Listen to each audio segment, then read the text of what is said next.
we're sitting here in the wind tunnel with Mr. Espen Fadnes. Welcome to the show. Thank you very much. Espen is a professional wingsuiter. What do you call yourself? Well, I've always had a hard time defining what I am because I've been doing a huge variety of sports and been a lot into skiing in the previous years and a lot of adventures. So Adventure. Maybe adventure is a better word. I like that one. I'll go for adventure. Yeah. And but we heard you represented Norway in the International Wingsuit League Championships. How'd they go? I came third, and podium was my big goal, and I'm quite happy about that. But that's metal, man. That's metal. Congratulations. Thank you. And now you moved to Voss. Tell us about it. Why? Voss is the capital of extreme sport in Norway. Maybe even in Europe and the world. I don't know, but it feels like the right place to live if you want to actually have this as a professional. And is there any special adventures that you are looking forward to practice on now that you're here in Voss, or? I want to get back to the Norwegian mountains. It's not one specific adventure, but it's more get up in those mountains, hike every single day, and find that snow, find that air, find those exits. I want to become more Norwegian again. Pretty cool, pretty cool. But you lived a couple of years or some time in Chamonix. Yeah. How was that? Chamonix is, of course, a dream spot. It's a place where everybody gathers from all over the world to reach those huge mountains. And I love Chamonix. It feels like home. But it doesn't have a drop zone, and it don't have a wind tunnel. And at Voss you have both. And it's like being honest with yourself. I am an air sport person. I can't live that far away from it. I don't know if it's your last project, but I saw you did a project in Roomstigen. Can you tell us about that? Well, that's almost a little bit like my baby. That's an adventure for sure. Yeah, that's an adventure. We have been through a lot of years in base jumping where people have been pushing the limit. And when I say pushing the limit, I'm not mean the technical limit or the limit of how good we are. It's more the risk limit. Getting closer and closer to the ground. And it has killed way too many jumpers. It's way too dangerous. And that project was the first out of hopefully many projects where I want to show together with other jumpers that it's possible to make spectacular and groundbreaking footage and groundbreaking moments for yourselves without jumping that dangerous.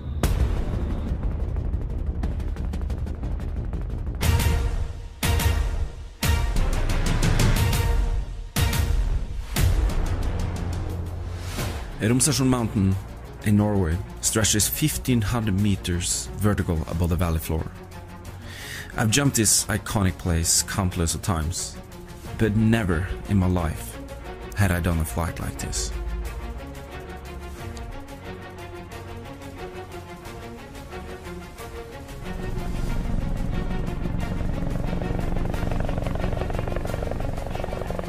Per Magne and me have been training for this day for 2 months.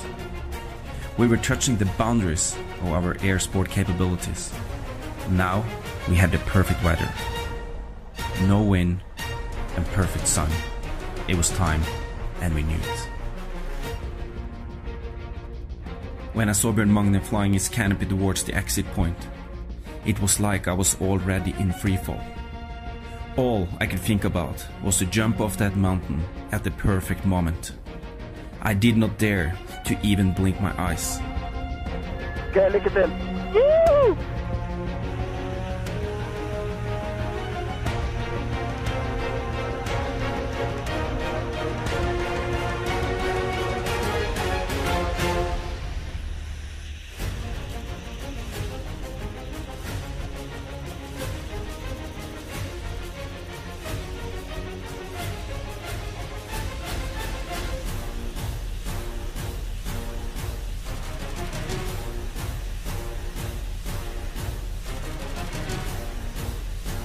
Kom in på min högra här.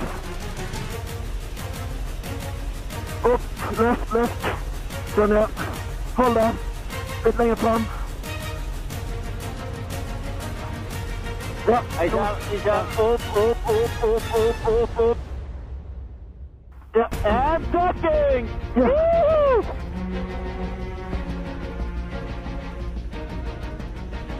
Whoa! Vi flyr! Ja!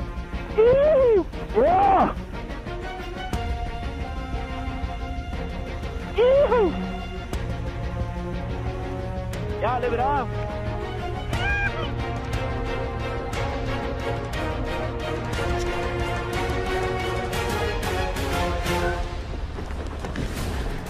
I had a lump in my throat while giving Bjørn Magne a hug after landing. It all came together that day, in that moment. It became a sneak peek into all we can achieve in the future if we train harder, focus more, and never stop dreaming. That's like a very cool project for Thank for you. your whole sport. It is. But you've been doing these extreme sports for a long time, I suppose. Can you tell us about what you started with and how you got into it in the way back in the beginning, and where in Norway you're from? Yeah, I'm originally from Molde, and on the west coast, and I used to be an alpine racer, and I had this dual childhood where my father was a climber, and when I didn't do alpine racing, I was up in the mountains climbing or doing telemark skiing or alpine skiing from mountains. Well, when I moved away from Molde and started studying in the late 90s, early 2000s, I kind of felt this vacuum because I stopped alpine racing and I had to refill this part of my life with something. You know, You needed adrenaline somehow. That adrenaline, yeah. And by coincidence, I took a skydiving course. It was not a particularly big dream to go skydiving. It was just like something that looked quite interesting, and a lot of students are doing it. And yeah, it just opened my eyes completely. And for the first time, I did my own independent choice. I wasn't doing anything because of the expectations of parents or people around me. It was just me doing something for fun, and fun is cool. Fun is the best. Yeah. Now you're becoming a trainer here at the wind tunnel. I hope to. Yeah, I've just finished my course. I'm more to reckon as a new beginner in the tunnel. That's something I started doing last year. I realized I need to be better at like a big variety of disciplines in air sports to be competitive. So yeah, I took the course. It's a smart way of both having the joy of teaching newcomers into the sport and also learn and make money at the same time. Perfect combination there. Yes. You broke the code, I'd say. But what can it teach you to fly the wind tunnel for your activities? Flying your body is the foundation of air sports, and here you can do it hours every day, which means that you can repeat those movements over and over again, and it can become muscle memory. And well, to be in general, no matter what you do in sports, everything comes down to the balance point in your body. You know, how you act with the center of your body. Your arms and legs becomes just you know, a reaction or whatever kind of balance you have in doing something, whether it's skiing, snowboarding, air sports. And by doing wind tunnel, you really get aware of the spinal and the shoulders and the center of the body, and how you fly with the center of the body. And that can be transformed into wingsuit flying, all kinds of air sport disciplines. And that feeling has helped me a lot. Like I'm a way better wingsuit pilot because of what I'm doing in this tunnel. Oh yeah? Yeah. That's cool. So you're now next year you're gonna get even better than third place? Next year the goal is to win. Yeah, I like that. That's cool.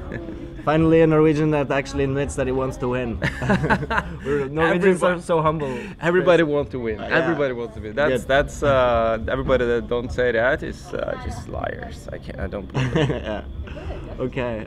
You did that project in Roomstigen to show that you can do spectacular stunts without getting that close to the ground, and maybe it's a safer way of doing stunts. Have you any? Is this like something that you look as your mission now to? Because you're a front figure for a lot of people, probably, you know. What I want to do. Do you think about that, or? Well, yeah, I do think about it. Well, I think about it in the ways that I don't want to be a role model for anyone, motivating them to do jumping that may kill them. I want to be a role model for safer jumping. And the future dream idea I have for the next few years is to do that kind of flying in a wingsuit.